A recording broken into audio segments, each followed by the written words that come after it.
फरमान मिल्लत, मैं बस एक शेर के साथ वारिस पठान साहब को आवाज दे रहा हूँ। दादरी में अखलाक को शहीद कर दिया गया, याकूब मेमन को 20 साल कैद में रखने के बाद फांसी दे दी गई। हमने हिंदुस्तान के कानून का इस्तकबाल किया। शायर ने कहा बहुत अच्छा किया दहशत पसंदों को सजा देकर, बहुत अच्छा किया दहशत पसंदों को सजा देकर। अदालत तेरे हक में सबके होठों पर दुआ होगी, अदालत तेरे हक में सबके होठों पर दुआ होगी, मगर हर एक हिंदुस्तानी तुझसे पूछता ये है वो जो है गुजरात का कातिल उसे किस दिन सजा होगी, वो जो है गुजरात का कातिल उसे किस दिन सजा होगी। जनाब वारिस पठान साहब।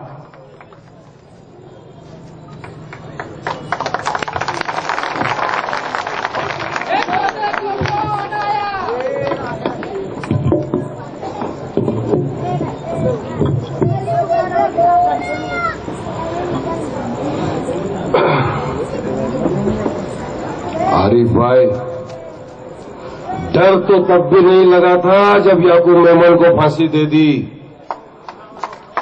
ना डर लगा अखलाक की शहादत पर, डर तो अब लग रहा है। अब अगर अपनी खोपड़ी सटक गई ना तो इस देश का नक्शा ही बदल देंगे। शहर नशीब पर तशरीफ फरमा। हमारे महाराष्ट्र के शेर, महाराष्ट्र औरंगाबाद के आमदार और मेरे भाई जनाब इम्तियाज जलील साहब, नागपुर अध्यक्ष फैसल साहब, नौशाद भाई, जिया भाई, आरिफ गौरी साहब, इकराम भाई, सगीर भाई और तमाम मजलिस इत्तेहादुल मुस्लिमीन के चाहने वाले और यहां पर मौजूद मेरे दोस्त, मेरे भाई, मेरे बुजुर्ग और घर पर बैठ के सुनने वाली मेरी पर्दानशी मां बहनें, आज का ये जलसा हाजरा के नाम पे रखा है ताकि पता चले आपको आज देश में क्या हो रहा है, आज के हालात क्या है। पता तो सबको ये क्या हालात हो रहे हैं, मगर बताना जरूरी है। जो हमसे कहा गया था कि हम अख्तियार में आने के बाद काला धन लेकर आएंगे, सबके अकाउंट में 15-15 लाख जमा करेंगे, क्या जमा हुए? काला धन तो नहीं आया, मगर एक इतना बड़ा महंगाई का पहाड़ सबके गिर पर पड़ गया कि अब तो ऐसा लग रहा है भाई अच्छे दिन में इनकी कहानी छोड़ दे, अच्छे दिन तो मजलिस से इंशाल्लाह तब आएगी, तब आएंगे।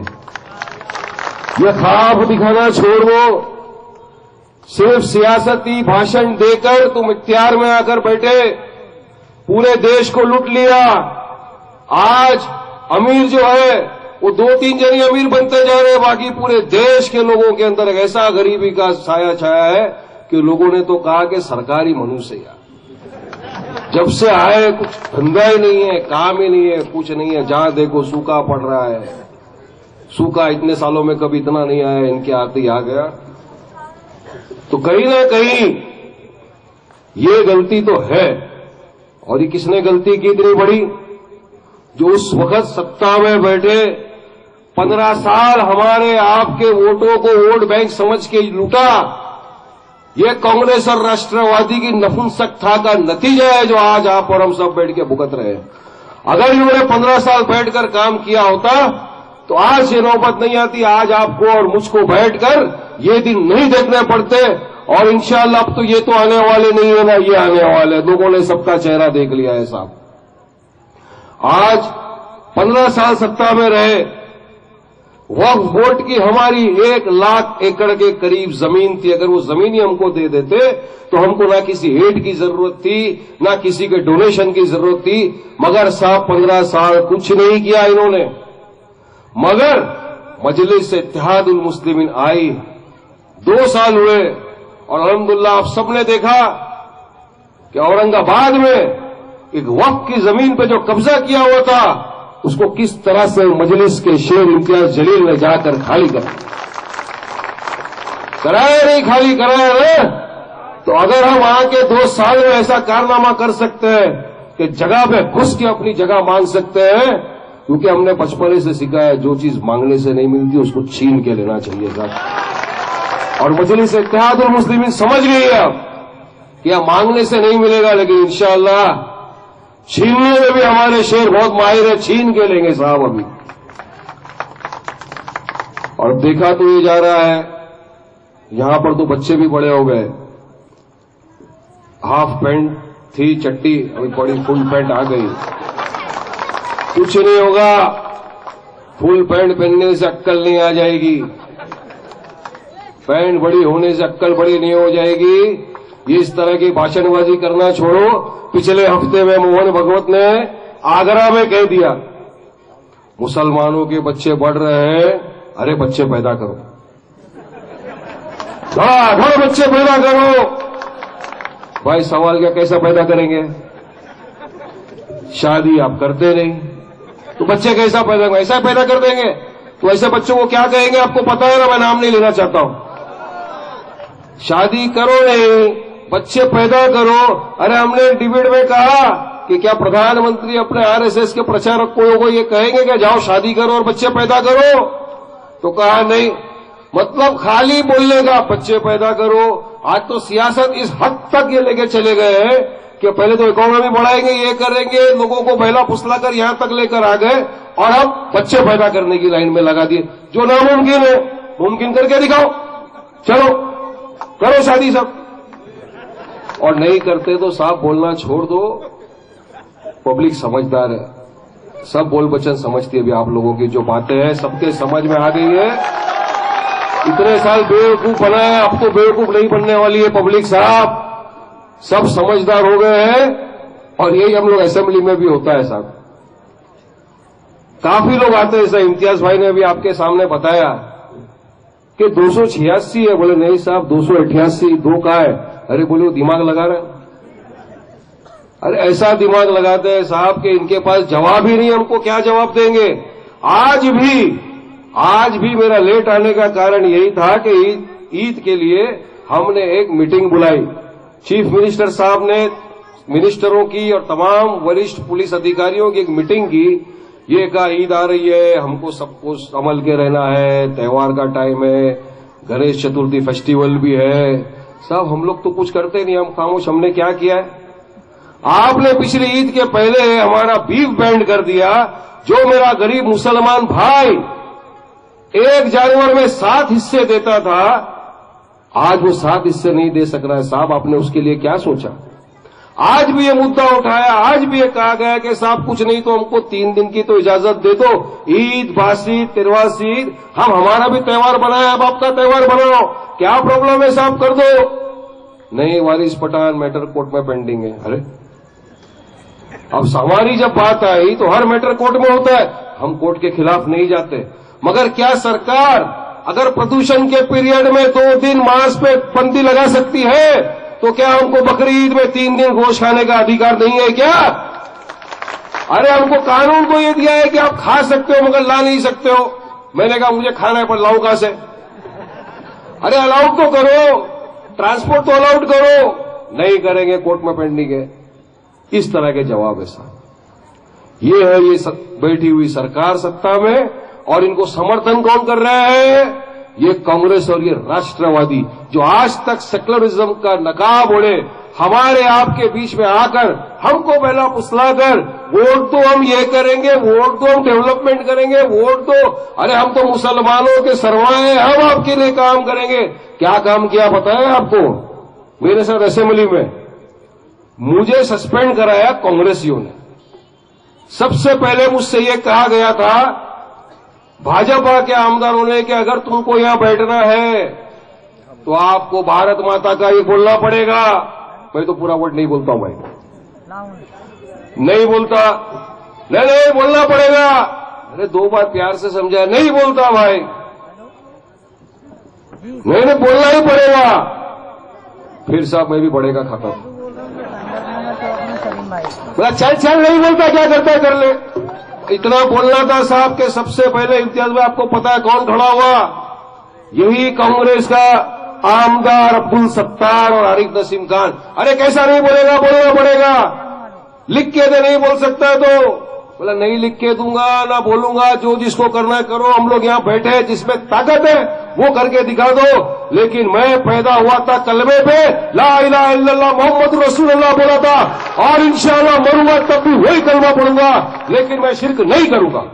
ये सब ने मिलके, ये कांग्रेस, राष्ट्रवादी, बीजेपी, शिवसेना, सब ने मिलकर प्रस्ताव पास किया और मुझको 11 दिन के लिए सदन से सस्पेंड करके रख दिया। ये इनका असली चेहरा। क्या था मेरा कसूर? मैं एक मुसलमान हूं, क्या ये था मेरा कसूर? मैं कलमा पढ़ता हूं ला इलाहा इल्लल्लाह मोहम्मद रसूलुल्लाह, क्या ये है मेरा कसूर? या मैं बाबा साहब अम्बेडकर के दिए हुए संविधान को मानता हूं जिसमें कहा गया है कि तुमको नहीं बोलना है, क्या ये है मेरा कसूर? मेरा कसूर ये था साहब कि मैं एक पक्का सच्चा मुसलमान था और बाबा साहब अम्बेडकर के संविधान को मानने वाला आमदार था। इस वजह से मुझे सस्पेंड किया था। मगर जिस तरह से सस्पेंड कर दिया गया साहब, इससे पूरे देश में आप सबने देखा कि ये कांग्रेस और राष्ट्रवादी का जो एक नकाब था चेहरे पे, सेक्युलरिज्म का, उन लोगों के सामने आ गया। फिर काफी फटकार लगाई गई इनको। मुझे फोन पे फोन आ गए, वारिस भाई आना है तो आ जाओ, हम लोग प्रस्ताव रखेंगे, तुमको अंदर ले लेंगे। और नहीं आता, मैं क्यों आऊं? पब्लिक ने तो देख लिया तुम क्या हो। तुम आज तक जो लोगों को बेवकूफ बना के वोटों की राजनीति कर रहे थे, वो तो पब्लिक ने देख लिया क्या है। यही चीज ये चला रहे साहब पूरे देश भर में। आप यूपी को देख लीजिए, जहां पर ये बजरंग दल और विश्व हिंदू परिषद ट्रेनिंग कैंप्स दे रहे हैं लोगों को, लाठी चलाना, तलवारबाजी चलाना, बंदूक चलाना सिखा रहे हैं। और सामने किसको खड़ा किया है साहब? सामने बेचारा मेरा एक मजलूम भाई, टोपी पहन के है, दाढ़ी वाला है, उसको बिठा के रखते हैं और उस पर टारगेट प्रैक्टिस करा रहे हैं। ये अलाउड किया। मगर जब हमारे प्रेसिडेंट बैरिस्टर असदुद्दीन ओवैसी साहब ने परमिशन मांगी कि मुझे वहां पर रैली करना है, पब्लिक मीटिंग करना है, परमिशन दो, तो हमको परमिशन नहीं देते। क्यों नहीं देते परमिशन भाई? हमको टेरर कैंप लगाने के लिए परमिशन आप दे सकते हो, तो हमको मुसलमानों के, दलितों के बीच में जाकर उनके काम करने के लिए इजाजत क्यों नहीं दी जाती है साहब? क्यों हमको विकास के नाम पर नहीं आगे बढ़ने दिया जाता है साहब? बताइए हमको। अरे हम तो कहते हैं कि हम विकास की बात करते हैं, हम डेवलपमेंट की बात करते हैं। इतने साल से जो गरीब मुसलमान का, दलित का विकास नहीं हुआ, हम उस विकास की बात करना चाहते हैं, तो हम आप लोग हमको रोकते हो। यह हो रहा है साहब। इससे एक चीज ये साबित हुई है कि पूरे देश में मजलिस की जो दहशत है वो लोगों के दिमागों में पूरी तरह से घुस चुकी है। क्योंकि मजलिस एक वो पार्टी है, मजलिस एक वो जमात है, आपकी अपनी जमात है, जो गरीबों की, मुसलमानों की, दलितों की डेवलपमेंट की बात करती है, विकास की बात करती है, आगे बढ़ने की बात करती है, हमारे बच्चों के लिए स्कूलें बनाने की बात करती है, उसमें फ्री एजुकेशन देने की बात करती है, फ्री हॉस्पिटल बनाने की बात करती है। और ये लोग नहीं चाहते सबसे ये हो। ये नहीं चाहते कि इस तरह से विकास हो, तो इनकी राजनीति का क्या होगा? अगर हमने विकास करके दिखा दिया, और जो हमारा वर्क इज अवर आइडेंटिटी, हमने तो हमेशा से कहा है कि हम काम करके दिखाने में मानते हैं, हम सिर्फ बोलने में नहीं मानते, फिजूल बातों में नहीं मानते, हम काम करके दिखाने में मानते हैं साहब। तो हमने क्या गलत किया साहब? मेरे भाइयों, बुजुर्गों, दोस्तों, वक्त बहुत कम है, मुझे चिट्ठी भी आ गई है, कम टाइम लो वरना और एक बार केस हो जाएगा मेरे ऊपर। केस से डरता नहीं मैं, लेकिन मैं तकलीफ नहीं पैदा कराना चाहता हूं आपके लिए। बहरहाल मैं सिर्फ आपके सामने 2-3 बातें ये रखना चाहता हूं कि जब आज की तारीख में देश के जो हालात है, उससे एक चीज हम सबको ये सीखना है कि हमको एक दूसरे के साथ इत्तेहाद पैदा करना होगा। अगर हमने इत्तेहाद पैदा नहीं किया, अगर हम मुत्तहिद नहीं हुए, तो साहब फिर से इसी तरह से हमको और हमारी आने वाले बच्चों को इसी तरह से फेस करना पड़ेगा। हमको फिर से इसी तरह के रास्तों पे, इसी तरह की स्कूलों पे, इसी तरह के हॉस्पिटलों में जाना होगा। लेकिन नहीं, मुझे इतना यकीन है मेरे भाई पे कि हम अगर एक हो गए, जो हमने औरंगाबाद में करके दिखाया कि दलित मुसलमान एक होकर हम लड़े, हमने 26 कॉर्पोरेटर जीत के लाए इंशाअल्लाह। मैंने पहले भी कहा था, औरंगाबाद तो झांकी है, अभी नागपुर शहर बाकी है। और उम्मीद है हमको, उम्मीद है आपका जज्बा देखकर, आप लोगों की मोहब्बत मजलिस के तहत देखकर एक उम्मीद सी जागी है कि इंशाअल्लाह नागपुर में भी, चाहे नगर परिषद का इलेक्शन हो, चाहे कोई चुनाव हो जाए, मजलिस इत्तेहादुल मुस्लिमीन हर तरफ अपना परचम लहरा के रहेगी और हमारे आप कॉर्पोरेटर्स यहां से जीत के आएंगे, क्योंकि हम लोगों को विकास करना है ना साहब। मगर इनकी सियासती बातों में, इनकी सियासती चालों में न आना साहब। इनके पास सिर्फ बोलने की है, बोलने की आदत है। ये सिर्फ बोलते हैं, काम करके नहीं दिखाना चाहते हैं। काम करते हैं हम, काम करती है मजलिस इत्तेहादुल मुस्लिमीन, जिसका उदाहरण है, जिसका एग्जाम्पल है कि अगर आप हैदराबाद में जाकर देख लो तो आज भी ऐसी स्कूलें हैं जहां पर बच्चों की फीस, जहां पर बच्चों का यूनिफॉर्म, जहां बच्चों की किताबें, जहां बच्चों का ट्रैवलिंग एक्सपेंस तक मजलिस इत्तेहादुल मुस्लिमीन बैर करती है और उनको फ्री के अंदर एजुकेशन देती है। ये साहब, आप चले जाइए ओवैसी हॉस्पिटल के अंदर हैदराबाद में, आप देखिए इलाज 10 रुपए में आपको एक कार्ड निकाल लेना है। 3 महीने तक जो भी इलाज हो 10 रुपए में इलाज फ्री। क्या किसी बीजेपी ने, क्या किसी कांग्रेसी ने कहीं ऐसा हॉस्पिटल बनाया जहां पे इलाज फ्री हो? अरे यहां तो खाड़ी हॉस्पिटल की भी हालत ऐसी है कि कहीं जाओ तो पीछे से रुपया देना पड़ता है, पकड़ जल्दी आगे नंबर लगा। ये पोजीशन है। मगर हमारा काम अगर आपको देखना है हैदराबाद में देखिए, और हम लोग इंशाल्लाह यही चाहते हैं कि इसी तरह का काम न सिर्फ महाराष्ट्र में बल्कि पूरे देश भर में इस तरह की स्कूलें हो, इस तरह के हॉस्पिटल हो, ताकि हमको, हमारे गरीब भाइयों को, हमारे दलित भाइयों को इस तरह का फैसिलिटी मिले।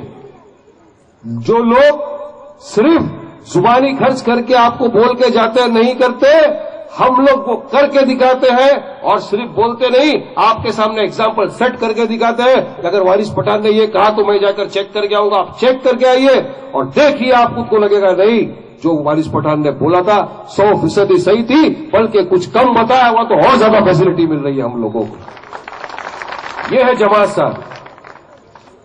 मैं यही चाहूंगा साहब आप लोगों से, आज तो वक्त कम है लेकिन हम यहां फिर आएंगे, बार बार आएंगे आपके सामने, आपको बताते चलेंगे कि आपका इत्तेहाद होना, मुत्तहिद होना हमारी कौम के लिए, हमारे आने वाले बच्चों के फ्यूचर के लिए कितना जरूरी है साहब। लिहाजा मैं आपसे बस अदबन गुजारिश करता हूं, दरखास्त करता हूं कि साहब एक हो जाइए इसी तरह और मजलिस के साथ रहिए, जमात के साथ रहिए। ये आपकी जमात है, आपकी अपनी जमात है साहब। हमारे यहाँ बैरिस्टर असदुद्दीन ओवैसी साहब और अकबरुद्दीन ओवैसी साहब की कायदत में जो लोग काम कर रहे हैं साहब, आप उनको पूछिए आज किस तरह से वो। हर इंसान जो आता है सिर्फ मिलता है तो उसको लगता है कि नहीं मुझे काम करना है साहब, और काम नहीं करना नहीं, करके दिखाना है। औरंगाबाद में 1 साल में हमारे 26 कॉर्पोरेटर आए, 2 साल में हमारा एक एमएलए आया। आज पूरा नक्शा हमने बदल दिया है। चाहे असेंबली हो जाए, चाहे कॉर्पोरेशन हो जाए, जितने सवालात महाराष्ट्र के लिए आपके हम चुनाव में गुलामों ने जो किया असेंबली में जाकर, शायद ये आपके चुनाव में पिछले आमदारों ने कभी नहीं किया। मैं आपको लिख के दे सकता हूं और गारंटी के साथ बोल सकता हूं मैं, क्योंकि हमने कहा था कि हम अगर जीत कर आएंगे, अगर आपका समर्थन रहा, हम आए तो इंशाअल्लाह हम आपकी आवाज बनकर असेंबली में जाएंगे और आपकी जो तकलीफ है वो सरकार के सामने रखेंगे। एक बार रखेंगे, नहीं सुनेगी, 2 बार रखेंगे, नहीं सुनेगी, तीसरी बार वापिस रखेंगे, लेकिन अपनी बातों को मनवा कर आएंगे साहब। ये है मजलिस इत्तेहादुल मुस्लिमीन के आमदारों का और उनके कॉर्पोरेटरों का, उनके वर्करों का जज्बा साहब। बस साहब इतना ही कहूंगा, वापिस हम लोग आएंगे आपके बीच में, लेकिन एक नारा ऐसा लगा, हेडक्वार्टर थोड़ा हिले, नारे तकबीर, नारे तकबीर, नारे तकबीर। अस्सलाम वालेकुम भाई, बहुत बहुत शुक्रिया।